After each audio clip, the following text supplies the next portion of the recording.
Alors, les arbres, je les ai intégrés dans mon système de travail, principalement par rapport à la gestion de l'élevage des bovins viande.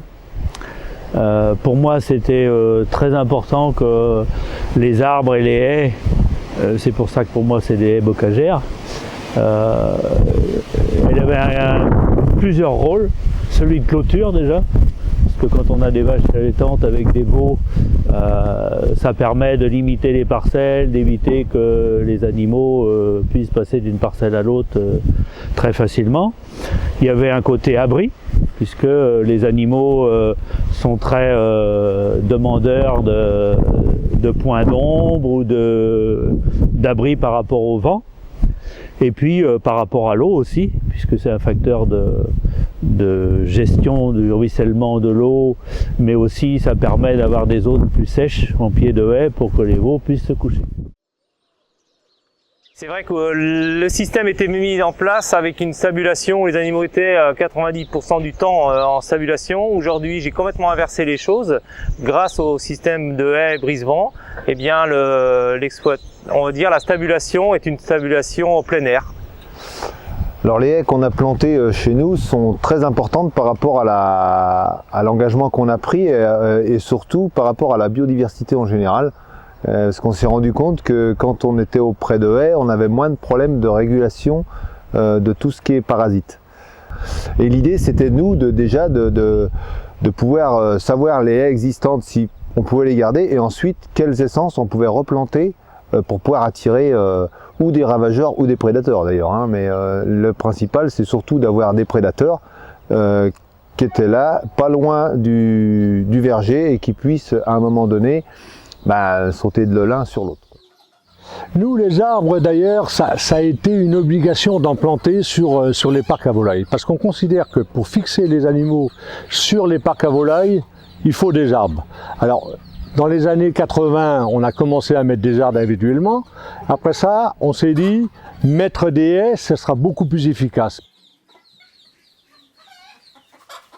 Pour rechercher l'autonomie d'énergie sur l'exploitation, j'ai été obligé de créer un système agroforestier sur 33 hectares sur les 40. Donc j'ai planté 800 arbres dans mes parcelles. Donc la moitié sont en culture, la moitié sont en prairie, en herbage avec les animaux. Donc aujourd'hui j'ai l'autonomie sur l'exploitation pour une 10-15 années, donc j'ai planté ces 800 arbres pour pouvoir les récolter dans une quinzaine d'années pour pouvoir continuer l'autonomie.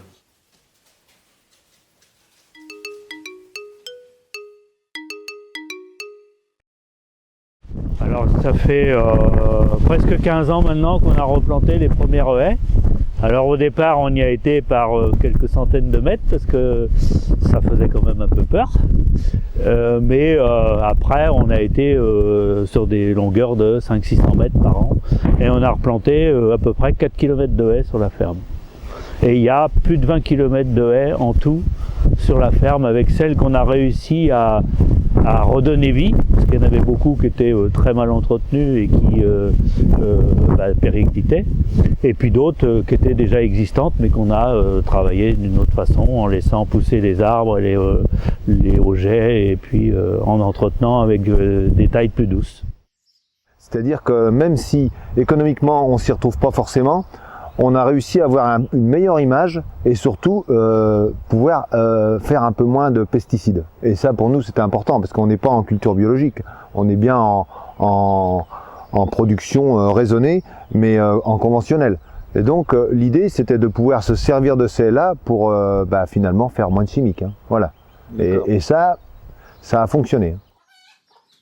L'exploitation des haies autour d'un champ, c'est très facile à exploiter, alors qu'en forêt, c'est pas toujours forcément évident d'aller chercher des tailles dans le milieu du forêt. Moi, je pense que ça peut permettre de valoriser la haie aussi. Parce que de plus en plus, on entend parler, ah oui, chauffage au bois, chaudière au bois, mais est-ce qu'un jour ou l'autre, on ne manquera pas de bois pour les approvisionner, ces chaudières ?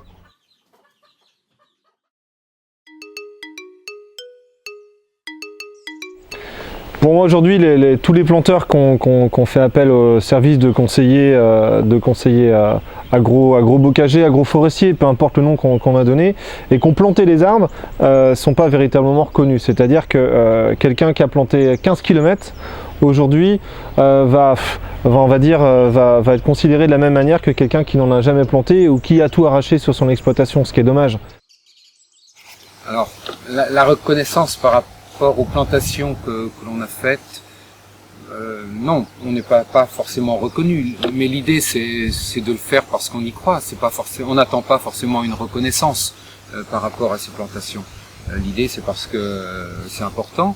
Néanmoins, on a été sensibilisés au niveau, par exemple, des contrats territoriaux d'environnement, les CTE, qu'il y a eu en fin des années 90, pour que la haie rentre dans ces CTE. Donc ça, si on peut avoir quelques subsides un petit peu pour ça, bon, on est preneur effectivement, parce que bon, on fait aussi un effort pour l'intérêt général. Quand on parle de cette reconnaissance au niveau de la PAC, au niveau des choses comme ça, c'est une reconnaissance européenne. Donc en Europe, c'est vrai qu'on voit toute l'Europe. Et on ne s'attarde pas à ce qui peut se passer dans un petit paysage comme le nôtre. Et là, non, il n'y a pas de reconnaissance par rapport à la haie. Et la haie, des fois, devient même gênante quand elle n'est pas entretenue, quand elle n'est pas tenue, puisqu'elle va dépasser des normes qui font qu'il va y avoir des surfaces qui vont être spoliées par rapport aux aides que peut bénéficier l'agriculteur.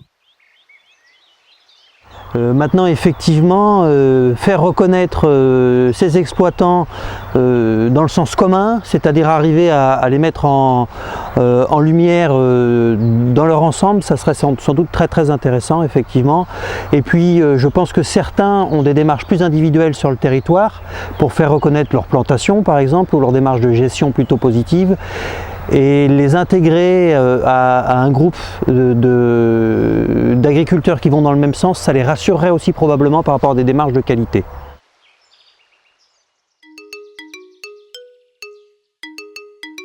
Enfin, on pense qu'on a raison et on a intérêt de le faire, donc on a aussi besoin de communiquer pour expliquer, parce qu'effectivement beaucoup de gens sont passés autour de la parcelle, ils se demandaient ce que l'on faisait.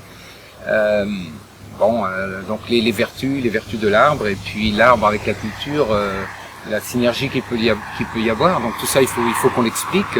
Et donc c'est important peut-être aussi qu'on se fédère pour bien expliquer les choses pour le grand public, pour que le grand public comprenne ce que l'on fait, et puis aussi la profession, puisque je pense que bon nombre d'agriculteurs ignorent un petit peu que l'on peut garder des arbres dans nos parcelles tout en cultivant autour, sans qu'il y ait forcément de préjudice au niveau des cultures.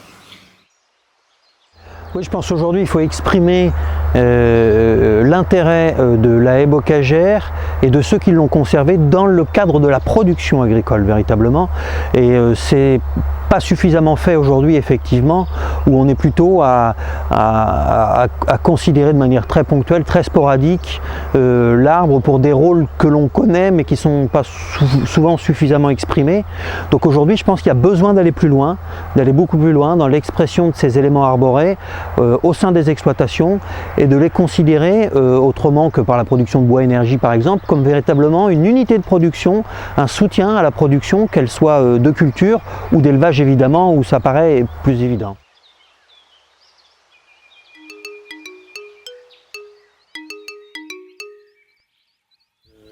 Par contre, mettre un label reconnu, produit dans un paysage préservé, c'est plus long, quoi.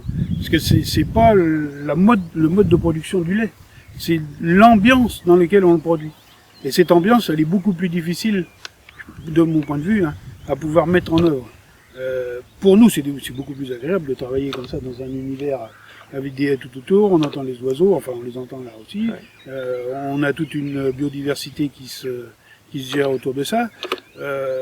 Les agriculteurs aujourd'hui pensent que trame verte et bleue, ça devient aussi un handicap pour produire. Et si c'est un handicap, il faut plutôt le renverser pour en faire un atout. Et cet atout, il faut arriver à le valoriser.